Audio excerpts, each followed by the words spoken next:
Nimeanza. Shalom, shalom, shalom. Basi nasema nashukuru Mwenyezi Yahweh Mungu wa mbingu na nchi kwa hii nafasi ambayo amenijalia kuwa nikaweze kuongea haya maneno. Basi na wasalimu nyote ambao unaonisikiza mahali popote ambapo mlipo. Kwa jina ni Elijah Kaehu na mimi ni mhudumu katika kueneza ujumbe ambao ni wa Masihi, ni wa Yeshua, huyu ambaye anayejulikana kuwa ni Yesu.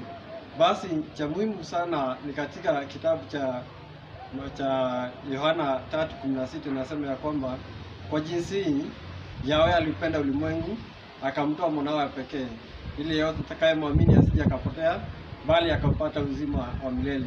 Kwa hivyo kiini cha kila mmoja katika hii dunia ni kushika na ni kukaa jinsi ambavyo Yeshua na jinsi ambavyo Yahweh alivyowaagiza mitume wake, kwa sababu kwa hiyo upendo aliweza kumtoa mwanawe pekee ambaye ni Yesu, huyo ambaye anayeitwa Yeshua. Yeshua ni jina lake kamili. Basi akamtoa mwanawe pekee kwa ajili yangu na yule mwingine. Basi ni vizuri sana tukaweze kukaa katika, kwa sababu hata ule mtu ambaye tunaita ati ni malaya, ni huyu mtu ati kwa sababu anatumia madawa ya kulevya ati hata kuili ufalme wa mbinguni. Usipende sana kuikalia hicho kiti ambacho ni cha Yeshua, kwa sababu huyo mtu ambaye unayesema ati hata urithi ufalme wa mbinguni anaweza kuwa wa kwanza kurithi. Wewe ambaye umeishi katika SDA, katika VIC miaka 1000, miaka 100, miaka 50, basi ukose ufalme, na yule ambaye mwingine ako pale nje basi awe ni wa kutii maagizo ya Mwenyezi Yahweh.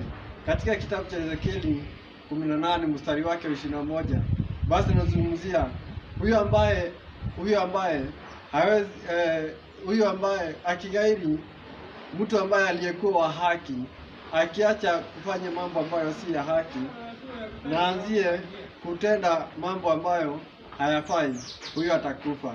Ni yule mwingine ambaye aliyekuwa akifanya mambo ambayo hayastahili aanzie kufanya mambo ambayo ni mazuri ya kumpendeza Yahweh, basi atakuwa wa kugawa ufalme wa mbinguni. Kwa hivyo vizuri, kitu ambacho ni kizuri ni kufanya jinsi ambavyo Yahweh